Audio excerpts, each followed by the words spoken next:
welcome everyone to another edition of the GSMC College Football Podcast, brought to you by the GSMC Sports Network.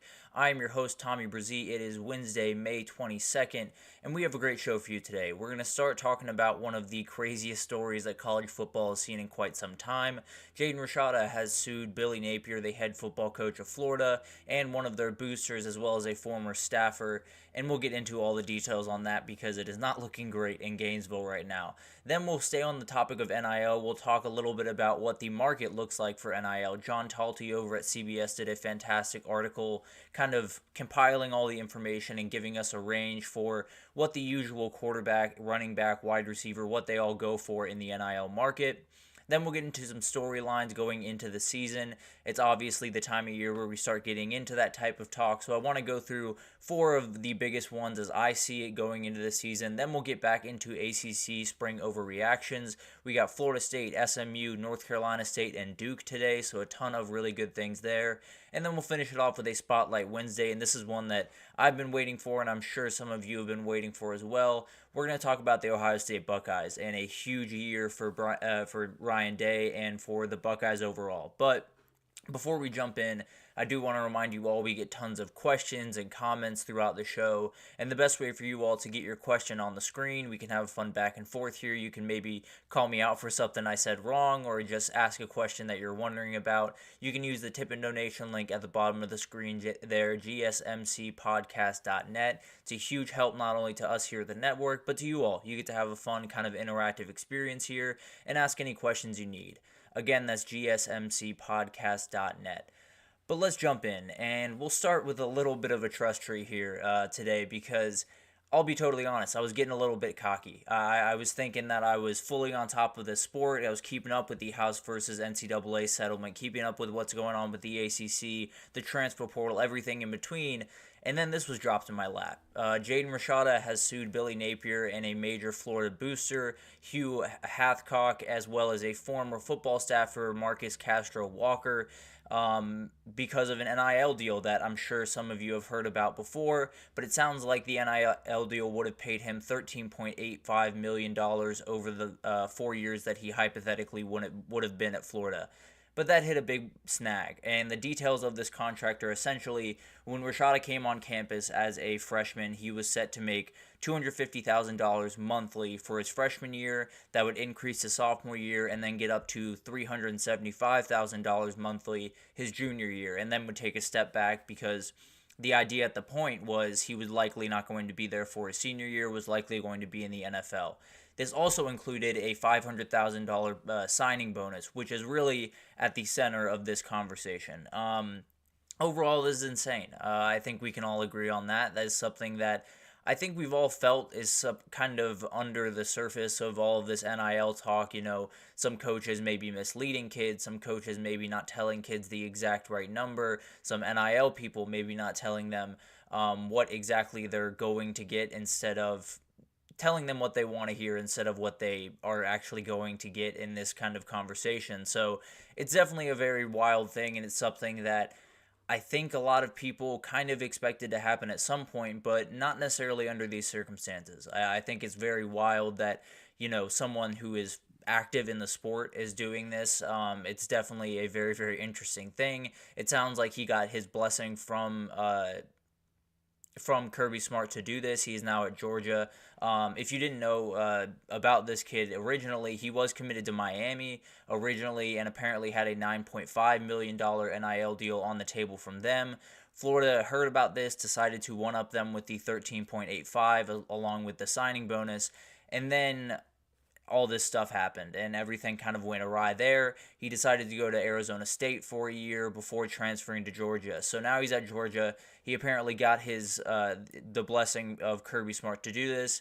There was no world where Kirby Smart was likely saying no about this, but to be fair, Kirby Smart doesn't want negative press around Georgia, especially when, you know, you're attacking someone in a court of law, especially your rival. So I think it gives you an idea that this, at the very least, is solid, and at the very least is something that Jaden Rashada is not shying away from by any means. So it's going to be fascinating to watch this unfold. All of this kind of came to a head on December 21st, the first day of early signing period. Apparently, Billy Napier personally vouched to Rashada that he was all good with the $1 million that was coming in. He was there was going to be no problem with that, and apparently there is talks that Jaden Rashada has a recording of this phone call, which would be obviously very damning evidence. It sounds like Billy Napier is in a little bit of hot water here. I won't lie to you. It sounds like one of the people brought up in this case, Castro Walker, is no longer with Florida. There's no real idea of why that is or why he was let go.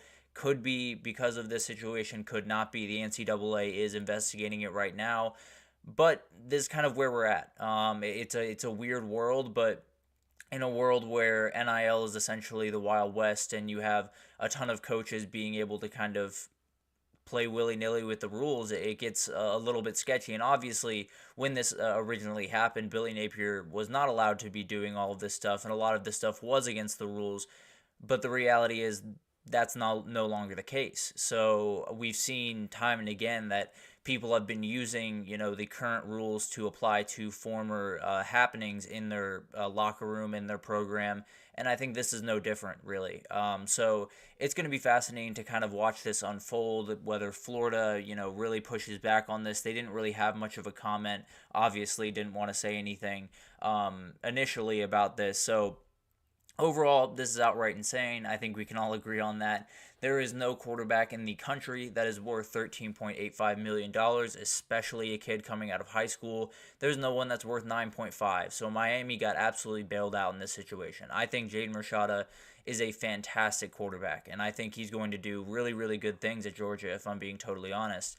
But the reality is there's no one in this country that is worth that amount of money. There's no one that should ever garner that amount of cash. And whether it was, Jaden Rashada really pushing for it or Billy Napier in Florida coming out of the clouds and offering it, it shows you what Florida's doing right now, which essentially is just bad business. They're not going about this NIL world the right way. It feels like they're throwing money at problems. And it's not necessarily that can't work. It's just you're going to have a hard time filling in the gaps that you need to fill in. So Jaden Rashada was $13.85 million. That fell apart. But there were two guys in this class, DJ Lagway and LJ McCray, that they were able to hold on to that were getting big-time push from other schools late on in the process.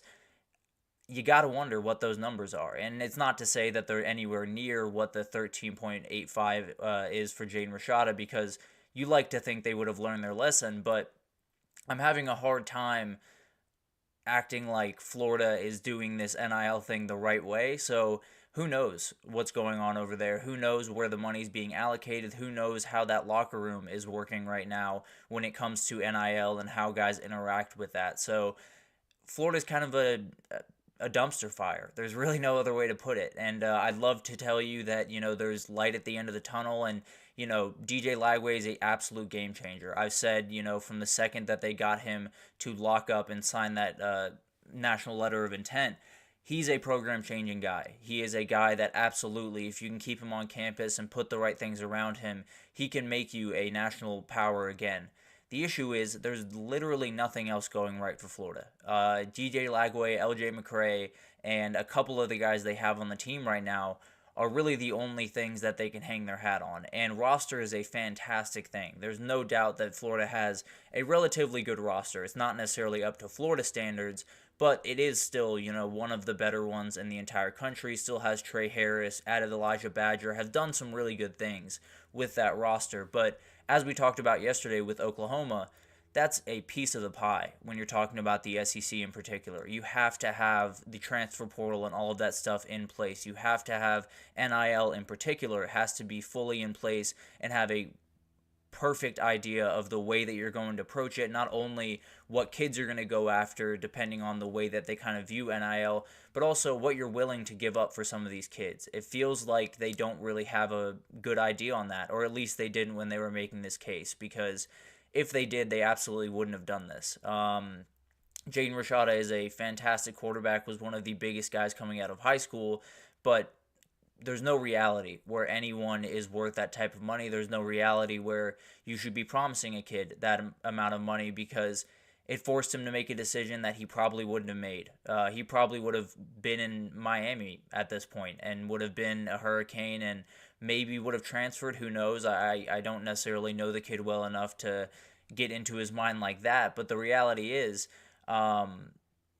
this all happened because Florida jumped the gun on something that they were not prepared to follow through on. And everyone will, come out and bash Jaden Rashada, saying, he's all in it for the money. And I get the reaction. I really do. I understand that this is a very weird scenario, and you see a kid just kind of going after a program and a coach and trying to get as much money as possible. But the reality is, if there was a contract signed by both those entities, especially if there is a phone conversation that they can point to and say, Billy Napier said this verbatim, I can't necessarily blame him. If they actually went back on a contract that was signed by both parties and agreed upon, and it was in writing and ironclad, how can you be mad at the kid for coming for his money? It's his money at the end of the day, right? They signed the contract, and they had this agreement, and Florida going back on it opened up a lot of doors. And by the time, we've gotten around to the present, NIL is open season, so he can kind of play this how he wants. And it's going to be wild to watch. It's going to be one of those things where you look up in a year and they're probably still battling over a little bit of money here and there. But at the end of the day, it's something I've never seen. And it's the harsh reality of what NIL is in college football right now and in college sports right now, but particularly college football. I'd love to tell you that that Billy Napier can find his way out of this. I'd love to tell you that he will, put together a great season for Florida and continue to being the head coach, because I like Billy Napier. I think he's a good head coach when it comes to football. I just don't think he has a lot of ducks in a row outside of that. I think his recruiting infrastructure is a little bit shaky. NIL is obviously a little bit of a problem over there. And on top of all that, they play the hardest schedule that maybe I have ever seen in college football this upcoming year. So this might just be the final nail in the coffin that might have not necessarily needed to happen for Billy Napier's time in Gainesville to be over. But I feel pretty safe saying that Billy Napier will not be around Florida for much longer, unless he puts together a 10-2 season, which I don't see is in the cards for Florida. But who knows? It's going to be a wild thing to watch. This is something that I think all of us kind of feared, we're very worried about, but honestly, when it came across my feed, I was very surprised. I felt like I had a handle on what was going on in this sport, at least to a certain degree, and then this was dropped in my lap, because college football never rests, does it? But we'll definitely keep following that, let you guys know how those proceedings are going and who's kind of coming out on top. But the Billy Napier era at Florida just keeps taking hits. But we're going to take our first break here, and when we come back, we're going to continue talking about NIL. We just talked about a $13.85 million deal. Well, we're going to talk about what the normal deals are for positions. We'll go quarterback, running back, wide receiver, every position throughout the entire team, and give you guys an idea of what the range is for these normal NIL contracts. So we'll break that down right after this, so stick with us. I feel like I'm losing my mind. Is everybody in the world blind? Please, Lord, give me a sign, a sign. I feel like I'm losing my mind. Is everybody in the world blind? Please, Lord, give me a sign, a sign. I wanna be the greatest. Everybody on the fake shit. I look around and feel like everybody is the fakest. I make this every day and I'm impatient, hoping one day I blow up from the basement. Statement, the top is so vacant. I don't hear shit that I think is amazing. Waiting for my day when I'm playing sold out shows where 1,000 faces. Hey, give me that crown, get in my way and to be put down. It ain't your place, all this my town. If I want that shit, then I'll get it right now. I'm losing it, the noose it fits. I'm losing shit, a stupid myth. You choose to live or choose to dip. You choose to fight or lose your grip and lose a gift. I feel like I'm losing my mind. Is everybody in the world blind? Please, Lord, give me a sign, a sign. I feel like I'm losing my mind.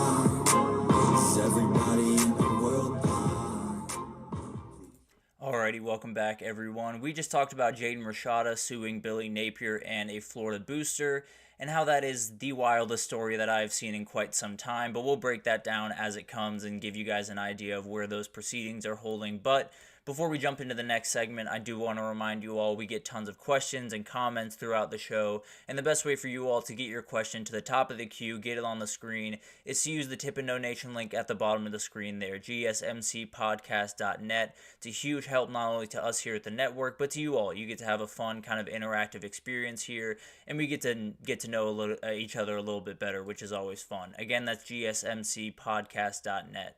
But let's jump into this next segment, and let's talk about the NIL market. We just talked about an absolutely crazy deal that absolutely should have never happened from Florida's perspective with Jaden Rashada.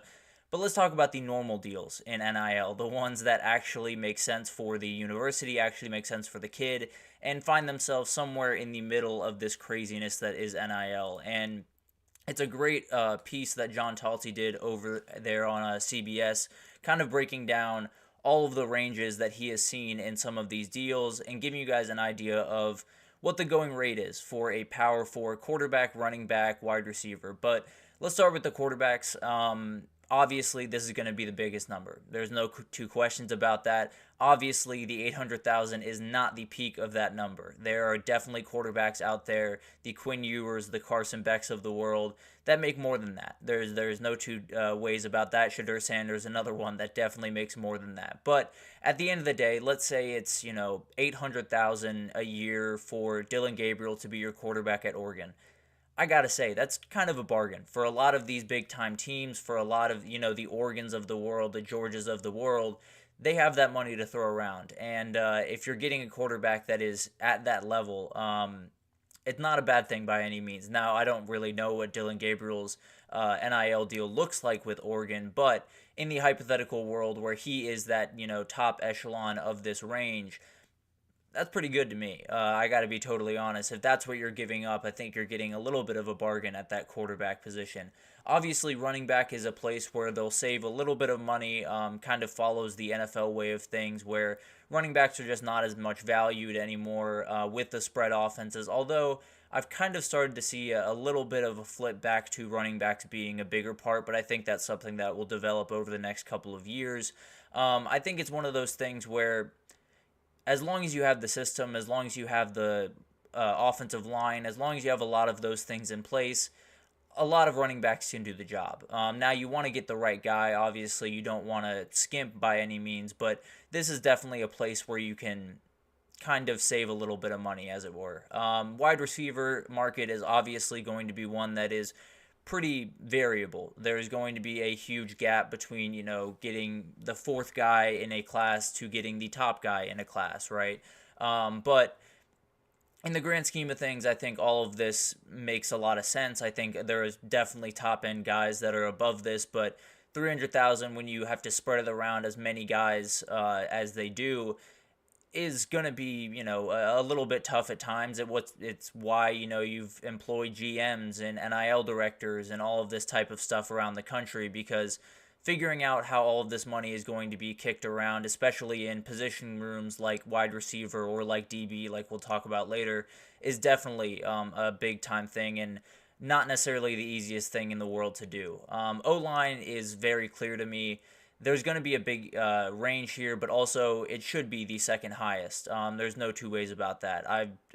I think everyone that has watched football for quite some time has said left tackle is the second most important position on the field because it covers the most important part for the most important position on the field in quarterback. So I do think this makes sense. You will see a lot of left tackles go over that 600,000 number. There's no two ways about that.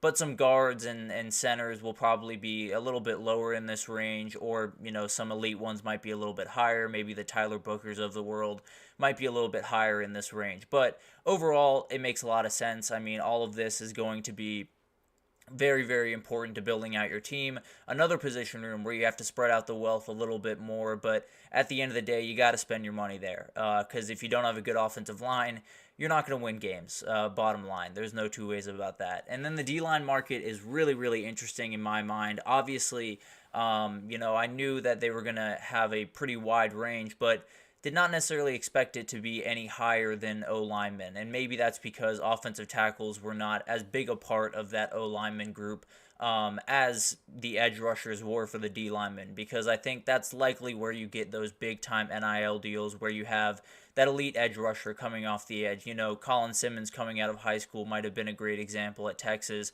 Don't know what his looks like by any means, but definitely those type of guys would be garnering a little bit extra of that range there. And I think interior defensive linemen, there are certain guys out there that are just absolute beasts, and you have to have them on your team. Obviously, these numbers, you know, the range is very different when you talk about high school recruiting compared to transfer portal, because we found that transfer portal tends to be a little bit more NIL based than high school recruiting, at least across the board. So it'll be interesting to kind of see, is this, you know, a lot more transfer portal guys pulling this up? Is this, you know, are the recruiting kids for high school, are they below this range? And it's just kind of finding the middle ground between the two. But at the end of the day, it does look like there's, you know, quite a large range for D linemen. There's definitely going to be a little bit of a, it's going to be tough to kind of figure out how to spend your money there, just because you need different skill sets, you need different body types, you need different guys, and it's a really hard proposition overall, just to kind of figure out where you kind of land on all of this and how you're going to dole out all of this money. But at the end of the day, that's a GM's job, not necessarily mine. But it does kind of back up Brian Kelly's unwillingness to pay the alleged $1.2 million for Dominic Williams, the TCU transfer that found his way to Oklahoma. This gives you an idea of just how crazy that number is. Now, Dominic Williams is a fantastic player and will be a big-time player for Oklahoma this upcoming year, but at the end of the day, it's hard to blame Brian Kelly for not doing that when you see that number. But at the end of the day, linebacker is going to be the area where, kind of like running back on offense, where you're trying to save a little bit of money. You're trying to figure out a way to kind of spread out the money a little bit more. Obviously, wide receiver as well on the offensive side of the ball.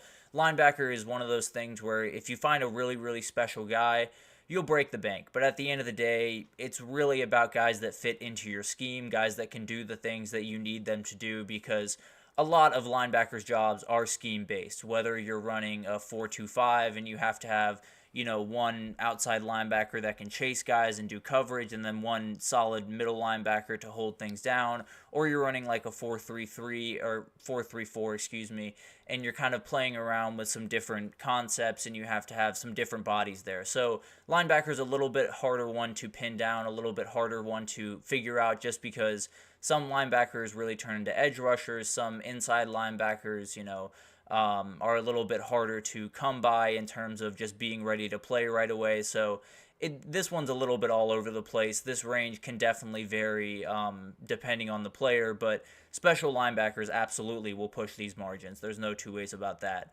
And then you have DBs. This is another one, kind of like wide receivers, where you got to spread around the wealth. So it's going to be a little bit harder for those guys to get those big-time deals. Now, big-time corners, it's not going to be a problem. Travis Hunter is going to be absolutely one of the guys that is going to be towards the top of this list. Caleb Downs up at Ohio State, I don't know what the deal was, but there were rumors that Ohio State spent their fair share of NIL money this offseason, so I'm sure he finds himself right up there towards the top. But one of the biggest takeaways I had from this was one of the operators of multiple collectives actually said a football players at $1 million is rare right now. So it kind of gives you an idea that this NIL game might not exactly work the way that a lot of people think it does. And it's not to say that there isn't money being thrown around, and it's definitely not to say that there aren't $1 million guys in college football right now, because there are.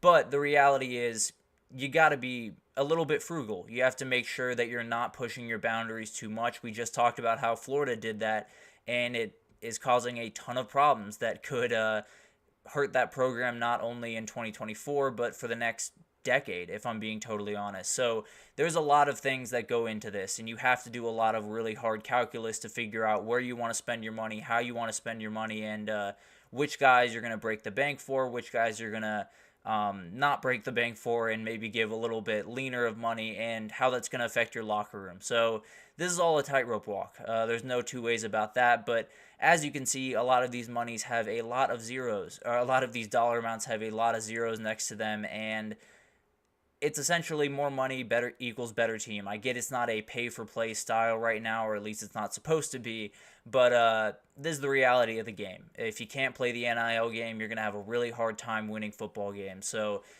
this is something that I kind of expect to continue to rise as we see, media rights deals and revenue sharing and all of that stuff continue to rise. But these numbers are pretty wild. I won't lie to you.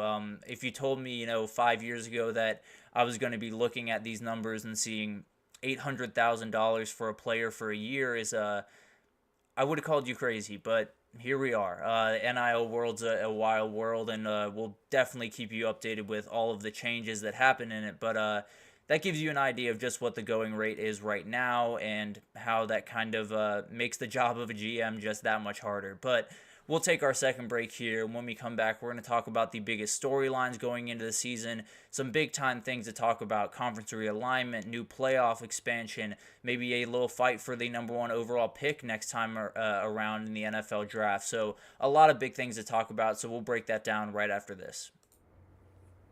Looking for your daily fix of sports talk without having to pay for it?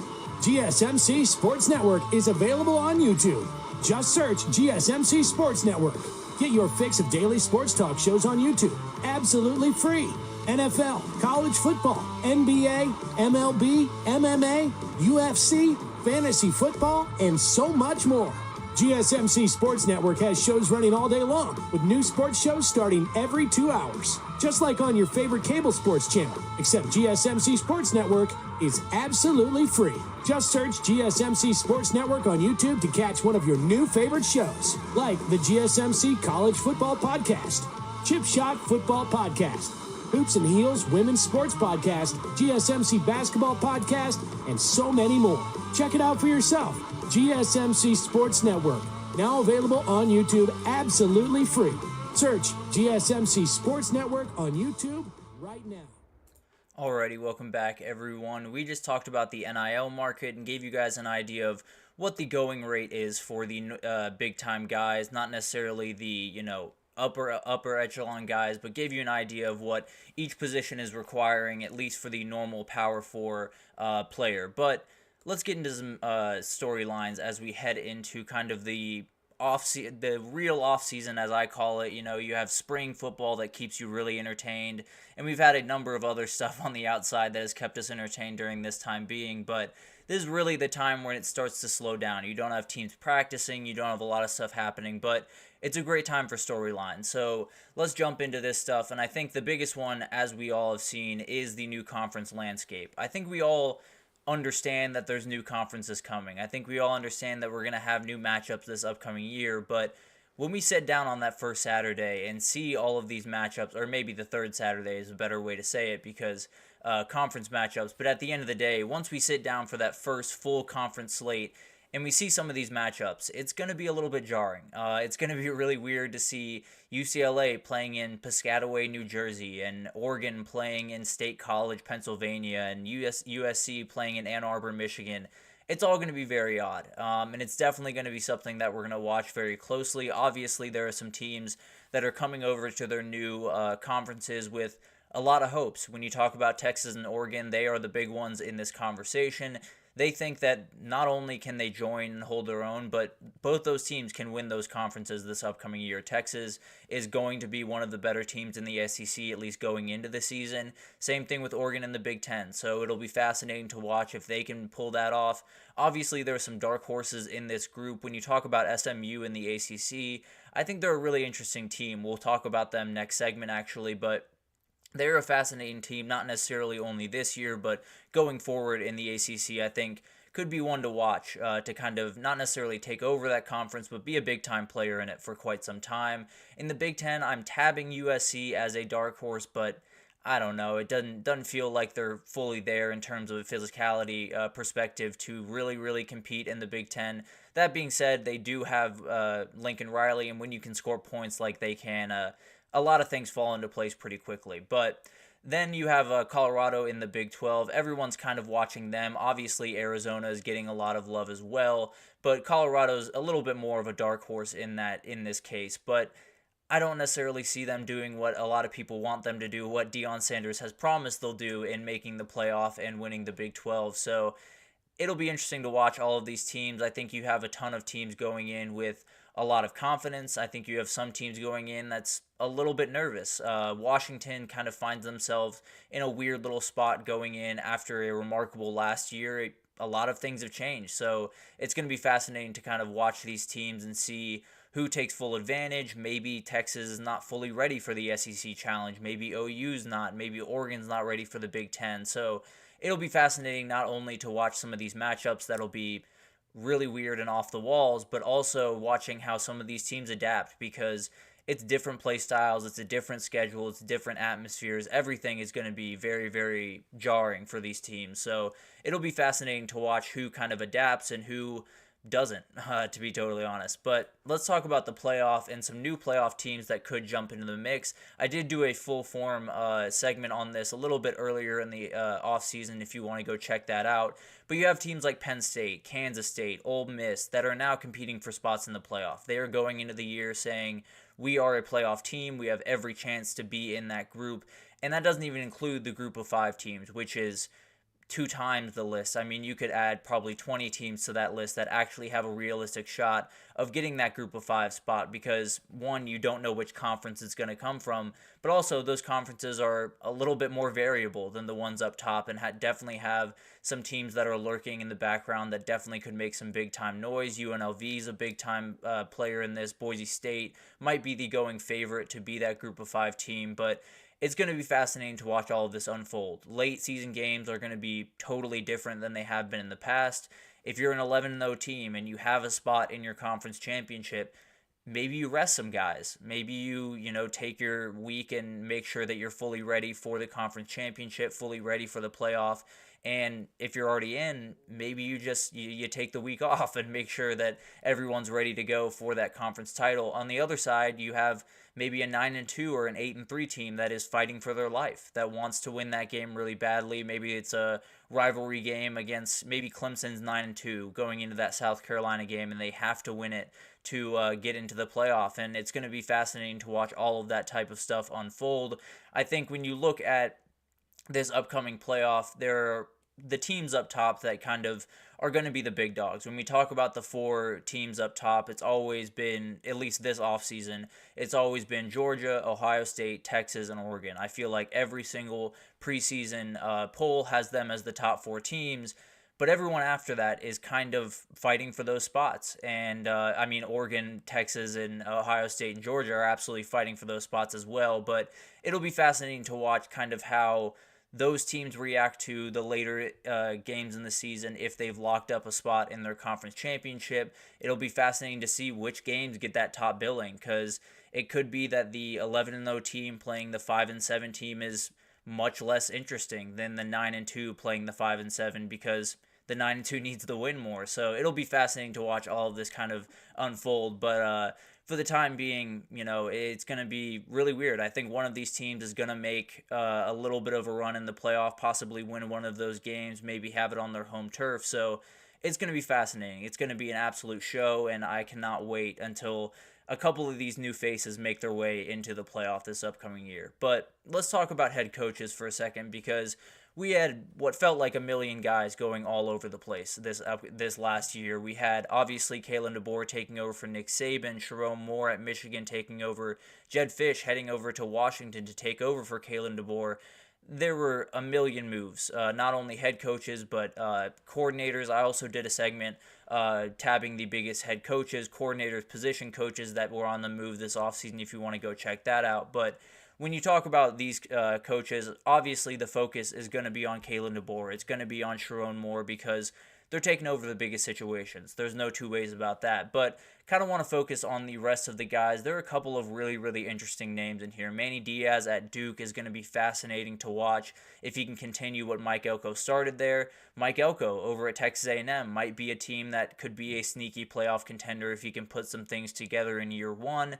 Willie Fritz over at Houston, I'm not super into Houston if we're talking about this year in particular, but if we talk about the future of Houston football, it could get pretty interesting down there with Willie Fritz if he can get some things in order. Now, is there a Sonny Dykes type guy in this group that is going to make a playoff type run?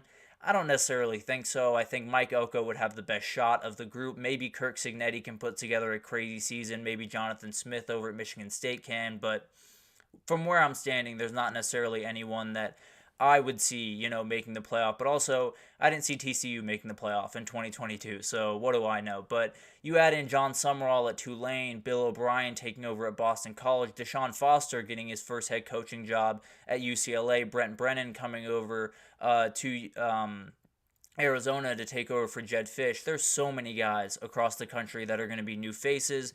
The biggest and most jarring one is going to be Kalen DeBoer taking over for Alabama, but there's plenty of people to watch around the country, and I cannot wait to see which one makes their statement, because it feels like a new head coach makes their statement pretty much every year recently. But then the final one that I'm watching, at least of the major ones, is the race for the number one overall pick. I think this last year we knew Caleb Williams was going to be the number one overall pick for quite some time. Let's be totally honest. For about a year or so, we have known that Caleb Williams was going to be the number one overall guy. It was just kind of waiting for that to happen. This year, not so much. There are tons of guys that absolutely could make that jump. When you talk about Carson Beck, Quinn Ewers, Shedeur Sanders, James Pierce Jr., the edge rusher, Travis Hunter, Will Campbell, Kelvin Banks, all of those guys could be the number one overall pick. And weirdly enough, I think it has less to do with what's going on in college football and more to do with what's going on in the NFL. Obviously, there's different positional needs for different teams. I think if you find the Panthers up there, as they have been the past couple of years, you would see maybe a Will Campbell or a Kelvin Banks go. If you see some other teams up there that maybe need a quarterback, maybe the Raiders are high up there. You have Carson Beck, Quinn Ewers, Shedeur Sanders on the board. So tons of guys that absolutely have their claim into maybe being that number one overall pick. My bet is Carson Beck. If I had to pick someone today, I think he's going to put up absolutely crazy numbers, and I think there's going to be a scenario where, regardless of who that number one team is, they're going to be able to trade, do whatever they need to do. Someone's going to want to get this kid really badly, and I think he's going to be the number one guy off the board. But let me know in the comments who you think is going to be the number one overall pick. It's obviously a very, very interesting battle, and will be fascinating to watch not only what's going on in college football with this, but also what's going on in the NFL and how that can kind of impact these guys. But we'll take our third break here, and when we come back, we're going to do some spring overreactions. We're going to talk about the ACC again, get into Florida State, SMU, North Carolina State, and Duke. Tons to pull away from these springs, and definitely one of these teams is a sleeping giant that just got woken up. So we'll definitely break that down right after this, so stick with us.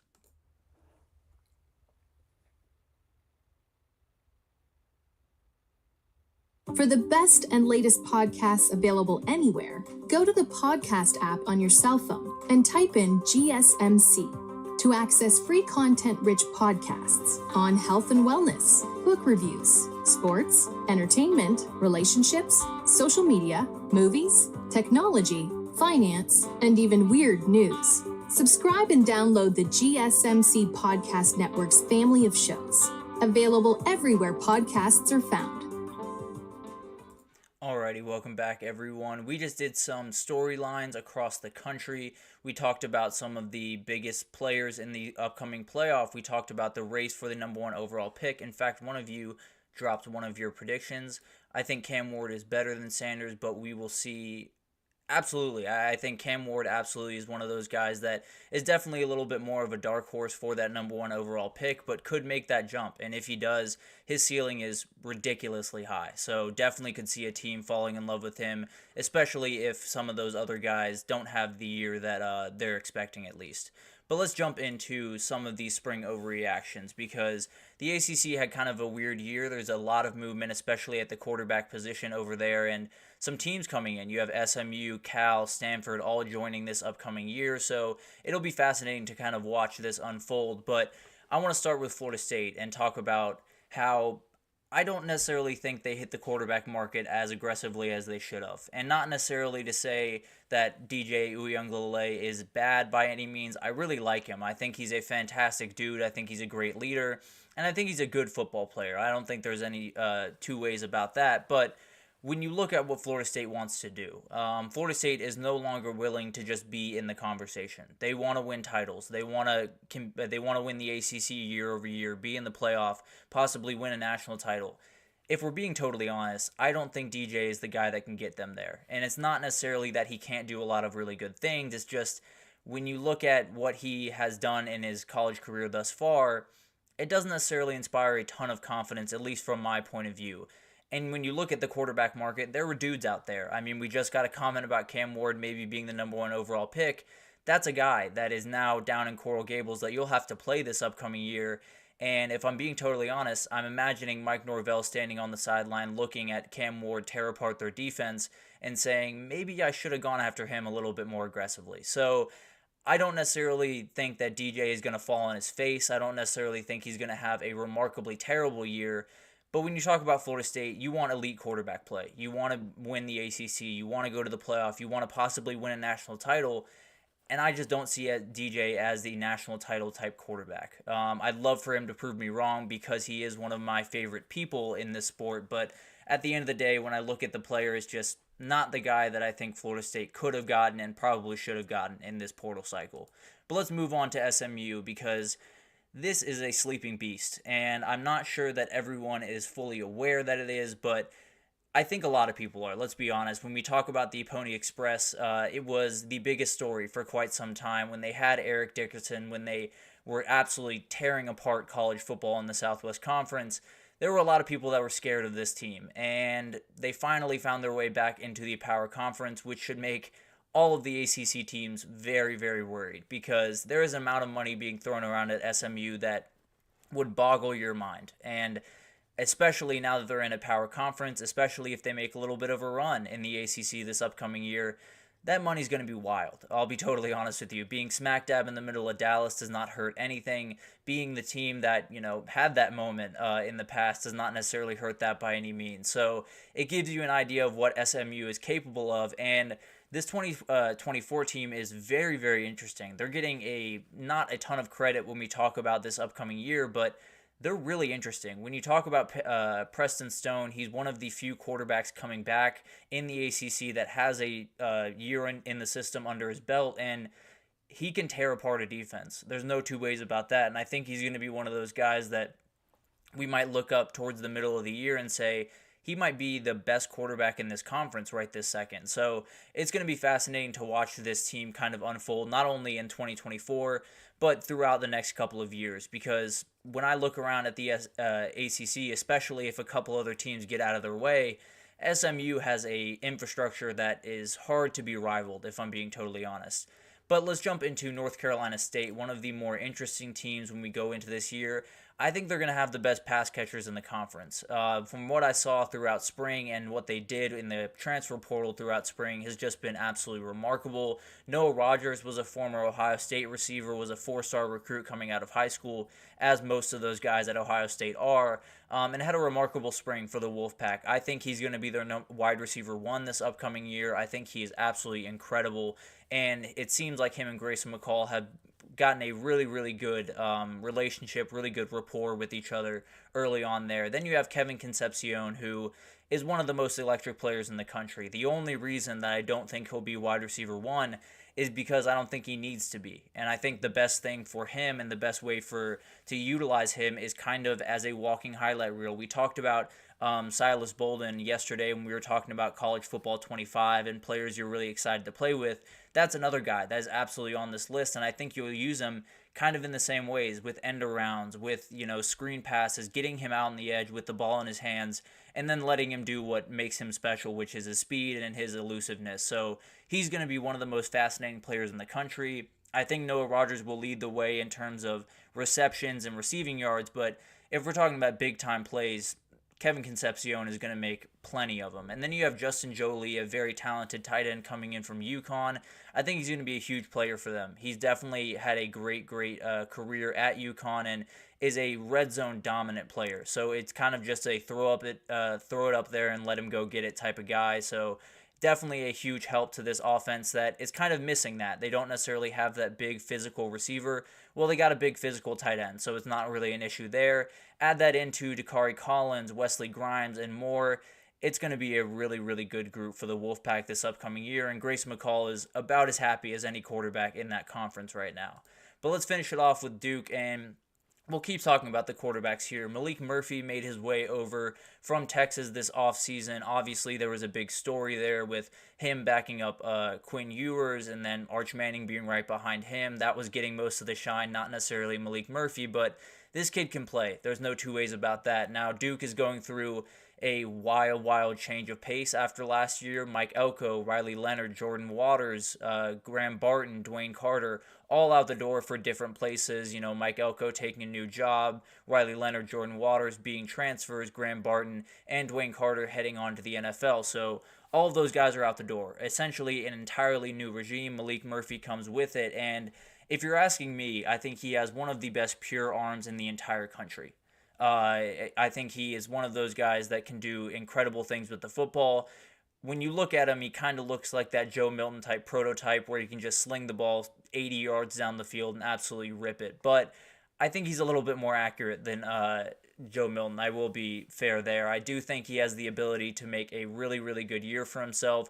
As long as that O-line can stand up, he can stand in that pocket and pick apart a defense. Him and Jordan Moore, I think, will have a really, really elite connection. And Murphy can put up eye-popping stats in the passing game. There's no two ways about that. Just if he's given the opportunity, and he finally has been given the opportunity, and I think he might just make the most of it and might just end up on one of those all-ACC teams at the end of the year. But it'll be fascinating to watch all of that unfold. I think all of this stuff is very interesting because when you look at the ACC, you know, you have Clemson, you have Florida State, you have the big-time teams, but there's a lot of teams that are competing for this thing. Miami, North Carolina State, you have Louisville that's coming off a great year. You have a ton of teams out there that absolutely will have something to say about the ACC this upcoming year, and it might just not be the team that you're expecting. But we'll take our final break here, and when we come back, we're going to do a Spotlight Wednesday, and we're going to focus in on the Ohio State Buckeyes.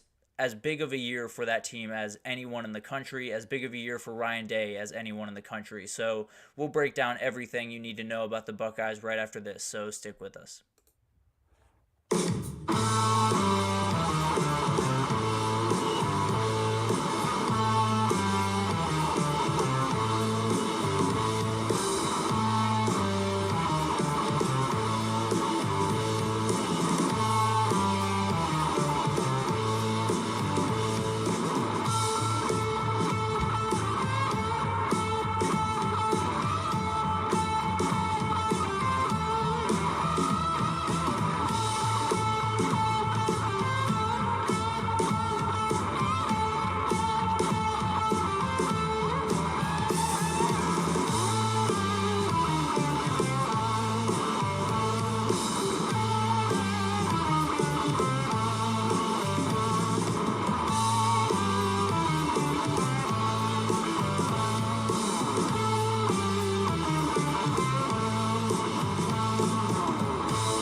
Alrighty, welcome back everyone. We just did some spring overreactions from the ACC again, got through some teams there, but now let's get into a Spotlight Wednesday, and it's one you've all been waiting for. It's the team that needs a title more than anyone else in the entire country this upcoming year, the Ohio State Buckeyes, and it's going to be a very, very interesting year for them. I think everyone understands how much pressure is on this team after the year they put up last year and the last couple of years, losing to Michigan and not being the team that they usually are.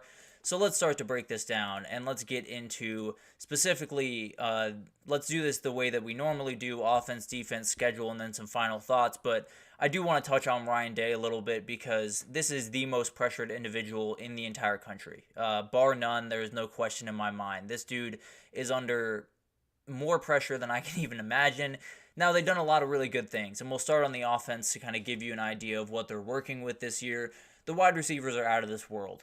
They usually are at Ohio State. That is the Captain Obvious statement of the day, but they're going to be incredible this year. Emeka Egbuka is leading the way there. You have Carnell Tate, Brennan Ennis are two guys that are ready to take those big-time steps forward. And then you have Jeremiah Smith. He was the story of the spring. Honestly, might just be their wide receiver one as a freshman this upcoming year because the kid is just ridiculous. He does stuff on a football field that I have literally never seen. So he's going to be fascinating to watch. Then you go over to the running backs, and it doesn't get much worse by any means. Travion Henderson and Quinshon Judkins is almost unfair as a running back duo. They both, in my mind, are top 5 or 6 running backs in the entire country. Both are going to be total game changers for this team. Don't necessarily have a ton of depth at that position, but when you're Ohio State, you're going to have dudes that can play. There's no two ways about that, whether it's a freshman coming in or just a young guy that hasn't seen the field a lot. But these guys staying healthy is going to be super important for them. The O-line is one that is better than it was a year ago. That is for sure. It was definitely one of those worry spots a year ago. Josh Simmons was a transfer from San Diego State that just never quite got his footing, played some good football from time to time, but didn't play quite as consistently as you would have liked as an Ohio State fan. Well, he's back, and I think he's made a lot of big-time strides. Donovan Jackson is one of the best guards in the entire country. Not worried about him one bit. Josh Fryer has been there for quite some time and is going to be really, really solid. Seth McLaughlin is the infamous center from Bama that did not have the year that he wanted the year ago, and the last time we saw him, it was not necessarily the greatest thing in the world, but is a very good center and definitely will play a big part for this team. Hopefully he can fix some of those problems he had a year ago with Jalen Milroe and get back on the right track. And then you have Luke Montgomery at right tackle, who is a little bit of an unknown, a little bit younger of a player, but overall a really good group. They do need to be towards the top in the country to do what they want to do this upcoming season, but have a lot of really, really good players there. And I'm not necessarily worried about that group nearly as much as I was a year ago, or honestly as much as I was even a couple of months ago. Now, quarterback is the position that everyone's talking about. Obviously, you bring in Will Howard, and I think he's a really good quarterback. He won the Big 12 while he was at Kansas State. Obviously, has played a lot of really good football in his past. But there is a big question mark there. I don't think there's any question about that. There's definitely some curiosity going on because when you look at the playoff quarterbacks that have won titles, it's usually game changers. Now, last season, Michigan kind of offset that. J.J. McCarthy was not asked to necessarily be the big-time game changer that some of the other quarterbacks in the past have been asked to be. Maybe that's the path to victory for Ohio State. Maybe that's the way that they go about business. But Will Howard, that guy right there, is as important of a player as there is in the country. If he doesn't hit, you might go to Devin Brown, but if Devin Brown hasn't taken the job by now, I don't necessarily think they want him on the field for them. Not necessarily saying that he's terrible by any means, but I think if there was a reality where Devin Brown was going to be the starting quarterback, he probably would be right now. But let's move over to the defensive side of the ball. They're led by that guy right there in Denzel Burke and that guy right there in Caleb Downs. But let's start up front and let's talk about the interior defensive line. Ty Hamilton and Talik Williams are two of the best, one of the best duos in the entire country. One of the ones that they might be giving up a little bit of ground to is that team up north for them, Michigan, because when you talk about Mason Graham and you talk about Kenneth Grant, there's no one better than them. But this duo is right behind them. This is an elite group that is definitely going to be very stout against the run. Then you have JTT, you have Jack Sawyer coming off the edge. That's just going to be outright mean to some offensive tackles out there. They're going to tear offensive linemen to pieces this upcoming year. And then you have Edric Houston coming in as a freshman as an edge rusher. Could be a big-time player right away for them as well. So an elite front line for them. You get back to the linebackers. This might be the weak part of this defense, but it's not necessarily weak by any means. You have Cody Simon, who's a very experienced graduate player there. Then you have Sonny Styles, a very, very fundamentally sound player that's also incredibly athletic. CJ Hicks will be kind of a rotating player that could be a breakout star for them. So although linebacker is the place that you might be able to exploit with this team, you're not going to be able to do too much on it. The DB room is where the show is. Definitely led by that guy right there. When you talk about this group, Denzel Burke, Davison Igbinosun, all of those guys are huge for this team. The corners are just insane. Right behind them, you have Jermaine Matthews Jr., you have Calvin Simpson Hunt. All of those guys are going to be incredible players, and it's going to be nearly impossible to pass on those people. And if it wasn't hard enough, you add in Caleb Downs from Alabama, who, by my estimation, is one of, if not the best player in the entire country. Lathan Ransom, Jordan Hancock on the back end, Lorenzo Styles rotating in.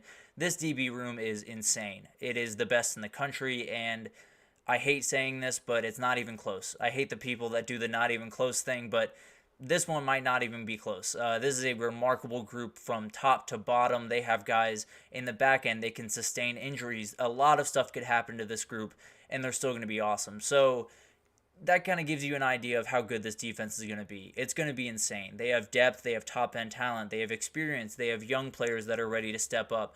Everything is in place for this team, and not only are they going to be at the very least top 10 in the country, they could very well be the best defense in the entire nation. But let's start to break down their schedule and see what they're up against this upcoming year, and it's very manageable. When you're talking about Ohio State's world, it is very manageable. Usually their schedules in the past have had two big-time inflection points, right? They've had Penn State and they've had Michigan. Now they have three. You have at Oregon, you have Michigan, and you have Penn State. And funny enough, the new one might be the most important of the group. When you talk about that Oregon game, those are the two teams that you're looking at saying, those are probably the teams that I expect to be in Indy as of right now. If I were to make a pick, that would be my pick. Now, I am very far from making a pick on that, but just in general, those are the two teams that I'm watching the most. So that might be one of the, well, Michigan is the biggest game. I don't want to say that that's not the biggest game, but when you talk about, a team that you really want to beat, assert your dominance in the conference over, Oregon's definitely a team that Ohio State is circling for sure. Then you have the Iowa game in between Michigan State and at Oregon. That's a little bit sketchy. We know that Iowa is going to be a really good defense. We know that Phil Parker is going to have them ready to go. And if the offense can come along even a little bit, it could be a little bit of a rock fight on October 5th. Could get a little bit interesting up there in Columbus, but overall, they should be able to handle that. It'll just be one of those games definitely to watch a little bit closer. Nebraska and then at Penn State is a very tricky 2-week stretch there where you play a Nebraska team that a lot of people are kind of laughing at right now. They're kind of writing off because they are Nebraska and they've done some of the things they have done over the last decade, but this is going to be a lot better of a team than people are giving it credit for, and it's going to give them a little bit more of a fight, and then going straight to Happy Valley to play a game is not necessarily the easiest thing in the world. So Ohio State better have their head on right, better be ready to go for those games, because one could sneak in and just beat them outright. So it'll be fascinating to watch that. You have Purdue at Northwestern Indiana. All of those should be 20-point wins. No disrespect to those teams, but as of right now, there shouldn't much be a question on those games. It could change by the time those games come around, obviously, but as of right now, those should be layups for this team. And then you got to beat Michigan. You just have to. There's no two ways about that. Ryan Day knows that better than anyone in the entire country right now, and you can be 11-0. You can have the playoff in hand. You can be a title favorite. If you lose that game, this entire season is a failure. Now, you could win the title and subside that pain a little bit, but Michigan fans would still talk. They know that. The Michigan fans would still be all over Ohio State, saying they beat them 4 years in a row, and that's just the way of the world. So everyone knows it. Ryan Day knows it. They have to win that game, and if they don't, there's some very interesting conversations that might be had over there in Columbus. But overall, when we talk about Ohio State, this is the year. I feel pretty confident in saying that, not necessarily because I think they're going to be bad going forward by any means. I actually think the quarterback position is going to get better throughout the next couple of years, but the defense is never going to be quite as good as it is right now. This is definitely the best defense that Ryan Day has had during his time at Ohio State, and it's by a pretty comfortable margin. This group is going to be absolutely dominant. They are deep at pretty much every position. They are obviously scary at wide receiver and running back. The offensive line should be so much better than it was a year ago. As long as you can get good quarterback play, you'll be okay. As long as you don't have a repeat of Kyle McCord a season ago, you'll be more than fine. And I think Will Howard is capable of that, but there's still a big question, right? When you talk about big things that Ryan Day did, I think none are bigger than bringing in Chip Kelly after the Bill O'Brien thing didn't work out.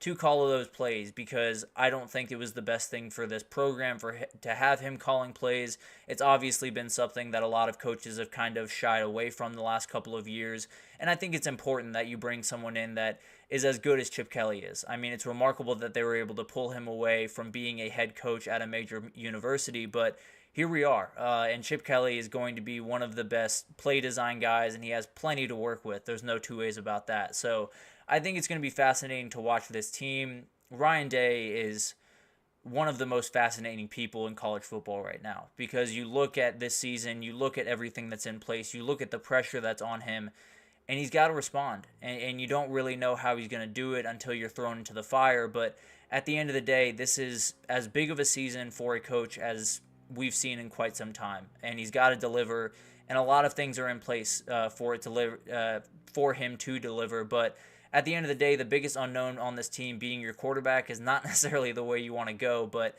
it's much better than it was a year ago, I feel. And I think, as is the case for most years, they're going to be in the hunt to win the title. They're going to be winning the Big 12, be at least in the Big 12. But this year, the way it should go, the way that they're expecting it to go, is they roll through the Big 12, or the Big 10, excuse me, maybe suffer a loss here and there. You know, some things just happen out of random chance. So not necessarily saying they're going to go totally undefeated, but win the Big 10, get that bye, roll to the national title game, and possibly win in dominating fashion. I know that sounds insane, but when you look at this Ohio State team, there are not many teams that have the same roster as them, that have remotely the same depth, remotely the same talent, and no one has the same desperation that this team has. So everything's on the table, as it usually is. I don't have my national title pick right now, but Ohio State might be hard to pick against once that time comes around. I will definitely be mulling that right now. I think Georgia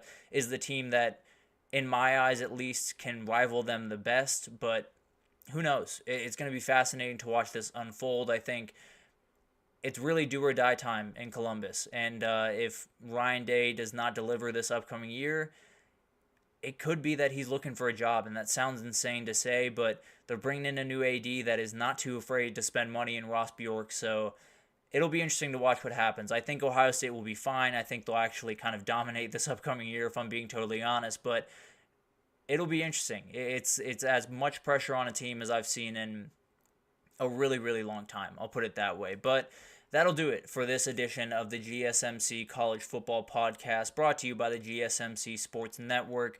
I'm your host, Tommy Brzee, as always, but your support means a lot to us. Please remember to subscribe to the show, leave a positive review. It does make a huge difference for us.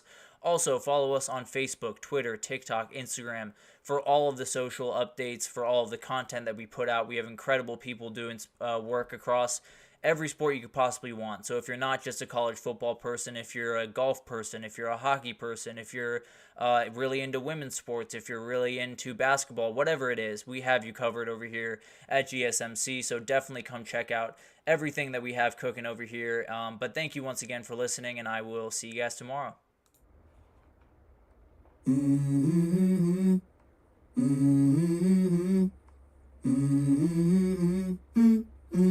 Let's go.